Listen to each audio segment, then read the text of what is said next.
Alright, so today's video is going to be explaining the album Give Me a Reason a little better than the songs can explain themselves.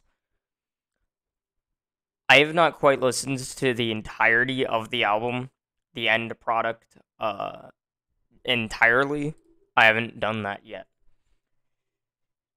So, some things are going to be a little off, some things are going to be a little untrue about the album, but that's okay because if there are discrepancies, things that are not true about songs, I will make a further video saying that wasn't true. That was an incorrect statement.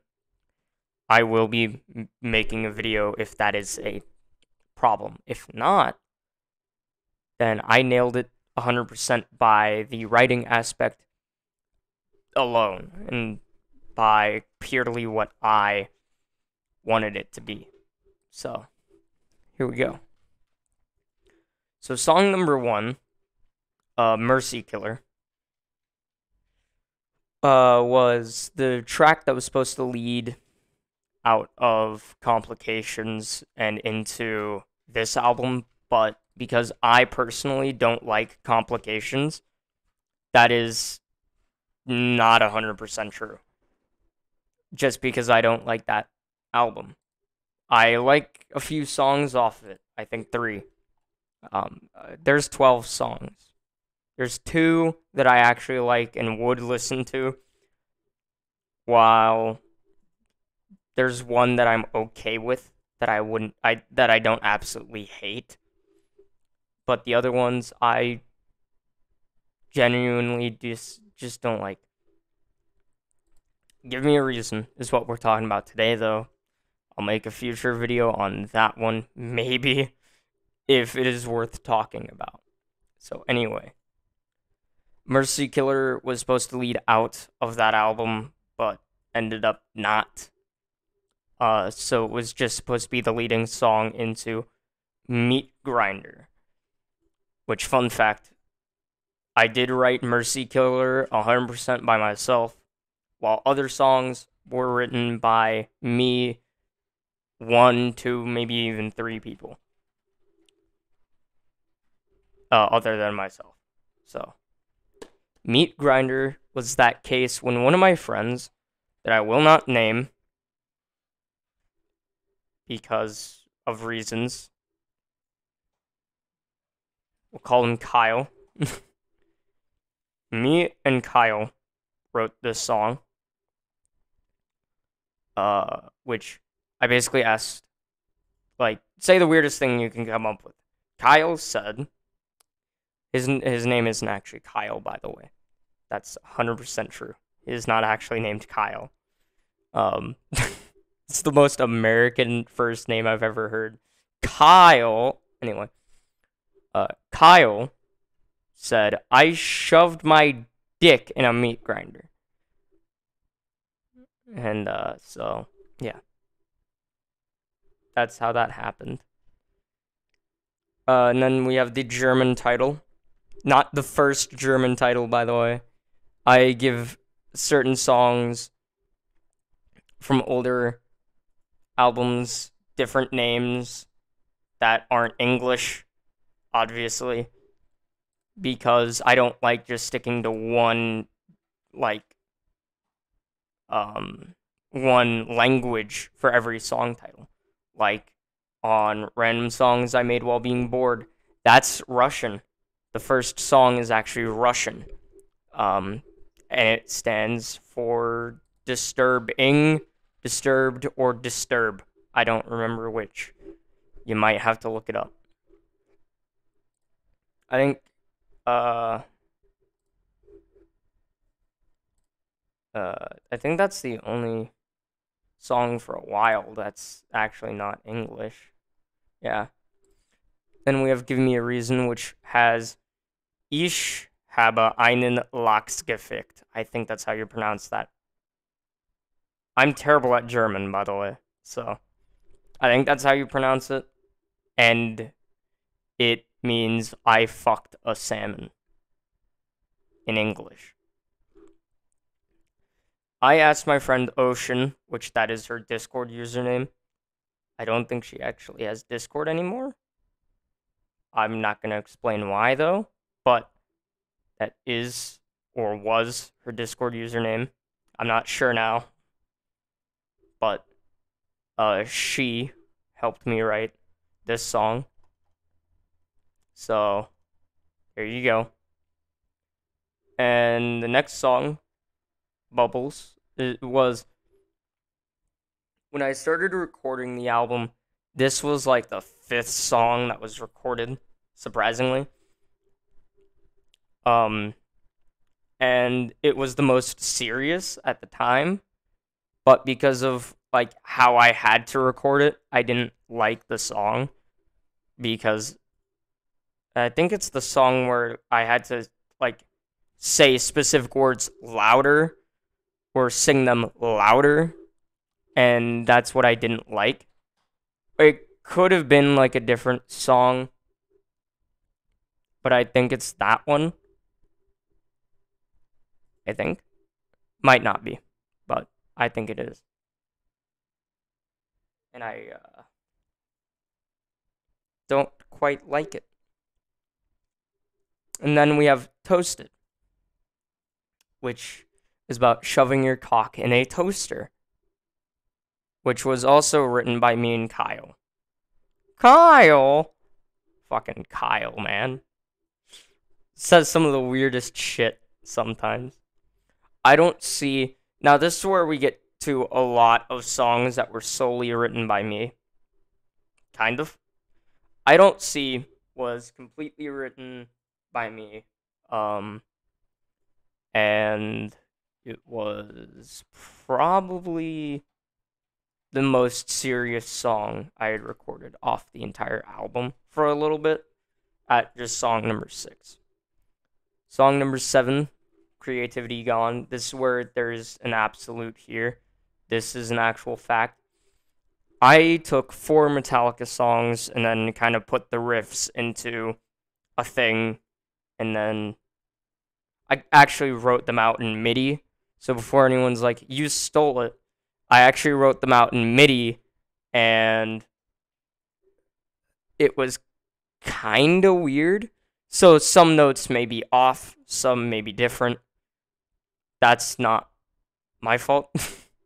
It is my fault. That's an excuse. It is my fault that happened. And yeah, that's what happened. So I took the riffs and I took 4 songs, then I went to a tab thing and then wrote out what the tab said on a MIDI line at correct BPM that the tab said. So there you go. That's what happened. So then we move on from Creativity Gone to Spinning Banana. Spinning Banana is probably my least favorite from the entire album. Because it's not bad. It's just I wanted this album to be more serious than it was at the beginning. I wanted the entire thing to be serious, but that just didn't happen clearly because of songs like Meat Grinder, Toasted, and Spinning Fucking Banana. Yeah. That's kind of why I don't like those songs in particular. It's just, I wanted this album to be more serious. That didn't happen. So, that's kind of sad. But, overall, I do indeed like the song. It's just not as good as it could have been. So, Spinning Banana was written by me and 2 other people, maybe. There was Eco who helped write it because he was gonna make a game about spinning bananas, and that would have been funny. So that's why I wrote the song. But Yeah, that didn't happen. I don't think. Maybe, I don't know. And then another person, his name is Bumble, and he asked me to write a song about spinning bananas. So there you go. And I was like, I'm already doing that, so sure, why the fuck not? Pull the Pin is a serious song as well as a couple of others. And it's just, it's, yeah, it's sad and it's a thing. It exists. Anyway, moving on. Rising of the Beast is actually inspired by Metallica, if you didn't know. It uses the Cthulhu chord from the Call of Cthulhu, and it is about Cthulhu. Cthulhu, whatever you pronounce it. I pronounce it Cthulhu because that sounds more evil than Cthulhu. That just sounds dumb, so Cthulhu. Get it fucking right. I'm kidding. Pronounce it how you want to. Then we have Cute Chocolate Starfish, which I didn't want to name the song Cute Asshole. So I named it Cute Chocolate Starfish, which is written by me and Ocean again. So there you go. Yeah. I'm big brain. Anyway, Give Me a Reason was recorded while I was in a Discord call for half of it. And it's about it's kind of the most like meaningful song to me. It's definitely not like the darkest or whatever. Like it's not the most serious, I don't think, but it's the most meaningful to me. And it's yeah. It just happens to exist at number 12. I kind of wrote it to be a later song on the album, but it ended up being number 12 because it didn't fit necessarily with the rest of the album, like the last songs from number 16 to 22, it didn't really fit around that, so I was like, I'll put it as number 12 cuz it kind of fits there better than it fucking does number 19 like I wanted it to be.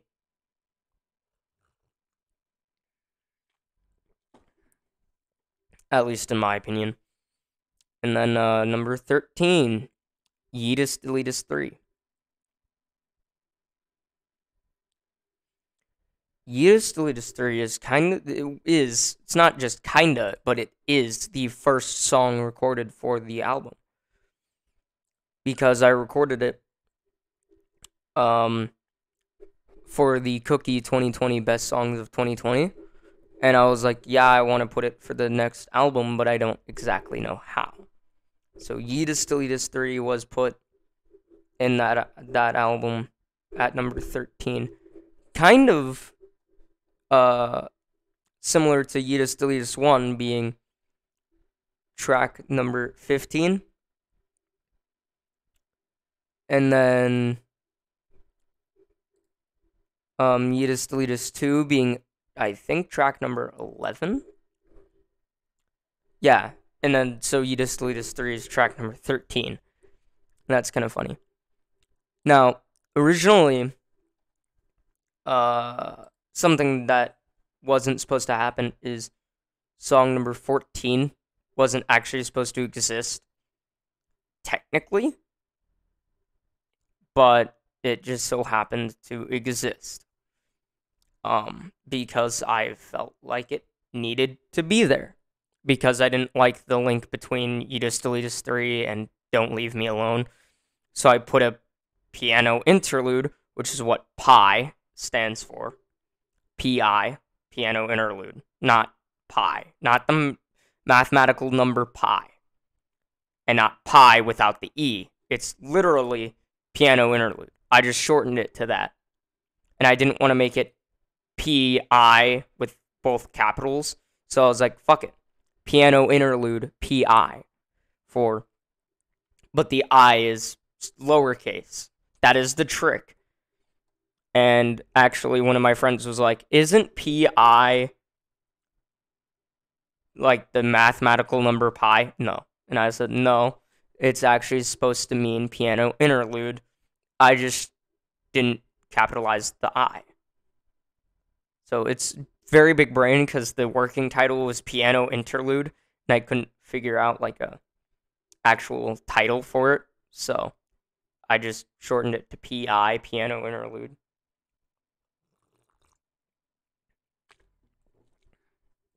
And then Don't Leave Me Alone is track number 15. It's kind of my favorite in a way, but it's not. Like, it was, it's kind of, what it's about is, I've asked many of my friends if you can guess the meaning correctly. Good job. It's actually about a hold on, let me try to explain. It's about a YouTube video that I watched that said that Lane Staley's last words to Mike Starr, which was the bassist of Alice in Chains, his last words were "Don't leave like this" or something like that. So I was like, I'll just use that for a song title. That sounds great. So Don't Leave Me Alone comes from that, and this song is about that. I have no idea if that's fucking true. You know, no one can fucking back up that claim like, oh, this was his last words. You don't fucking know. You can't really know. You can never really say those were his last words because no one knew, you know? So that's were apparently Lane Staley's last words, which I don't necessarily believe 100%, but alas, I wrote a song about it because I thought it would be interesting. And it also has to do with depression in it as well. So there you go. You'll have mistakes. This is where Let Me Let You kind of happened. The album. There's another album that I'm already currently recording. Calm the fuck down. Give Me a Reason has been done for literally a week before recording and uploading it. Not that. That's recording it, not true. But uploading it, yes. It has been done for a week. And I just haven't uploaded it because I was lazy. Anyway. But You'll Have Mistakes is where Let Me Let You kind of happened, started, and originated because it's about telling people that they're not perfect and no one can be perfect. So trying to be perfect isn't a good idea when you know you can't be. You never will be perfect. You can never be perfect. Being perfect is something that just can't exist because you can't be perfect. That's what it's about. It's just don't try to be perfect. Be who you are and be happy while being yourself. That's what it's about. Instead of trying to be perfect, try to be who you are, who you want to be, not being this almighty godlike figure that's perfect. You can't be perfect. There's no fucking way. Anyway, the next song is Scars. This song was written about PTSD and military soldiers. That's what it's written about. And I don't quite really like the song. So there you go. That's about it. Like, it's just about PTSD and military soldiers. That's it. That's all it means. There's no vague meaning. No, like, you have to dig through the lyrics and the instrumental to find the meaning. No, that's not true.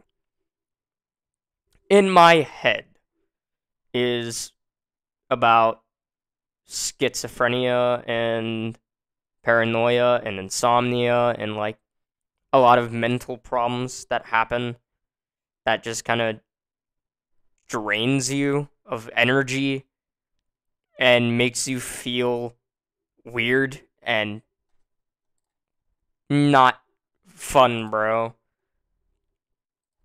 So that's what that one's about. And then favorite people too. I don't need to explain it if I already explained what favorite people was about, the entire album. That was about my friends and my family. So favorite people too is obviously about my friends and my family. So there you go. Anything. Ooh, that was the first song I recorded on my acoustic guitar, just solely acoustic. That one was in a weird tuning. That's the only song in a weird, quote unquote, weird tuning, which I actually love. It is D-A-D-A-C-D tuning. It is Dadact tuning. Dadact tuning. And it's a very weird tuning because that would mean it's more of a major tuning, aside from it not having an F sharp, and also having a C instead of an F sharp. So weird tuning, but it works. And I used open chords and shit a lot, and it kind of worked. Because it was also a dropped tuning as well because of DAD, or DAD, which is drop D. So I kind of used it as a dropped tuning and a weird tuning. That made no sense. So there you go. It was kind of like a dropped tuning all the way through if you think about it like that. So yeah, who knows? I don't. Anyway, next song is Them Bones. Obviously, it's not written by me. That is an Alice in Chains cover. It's an acoustic version that was in drop C, which I will never tune my acoustic to drop C again. It was kind of bad, like recording it. I loved recording it. I loved singing over it, but the drop C just kind of made it sound weird to me. So I will never put my acoustic in drop C again, meaning the lowest will be drop C sharp. There you go. Anyway, Takes Away, Remember God is the only song that was purely written on my electric guitar. And I think is the first song recorded on my new electric guitar. So, there you go. And that's, yeah. I don't remember, honestly. That's a song that I don't remember recording. That is a song that I kind of blacked out and just recorded what I wanted to. It just happened. I don't remember recording it. I don't even remember, like, a single note that I played. I don't even remember the fucking tuning of the song, if I'm telling you honestly. So, yeah, that song just exists. I should have listened to it before putting it on the album, but whatever. It's okay. Killed by Mercy is the last song on the album, and it's just a song that leads out of the album. It's the shortest song on the album too, right next to the longest on the album. So takes away Remember God is the longest song, by the way. Anyway, so that's the end of the album on Killed by Mercy. So I hope you guys enjoyed. See you next time. Bye.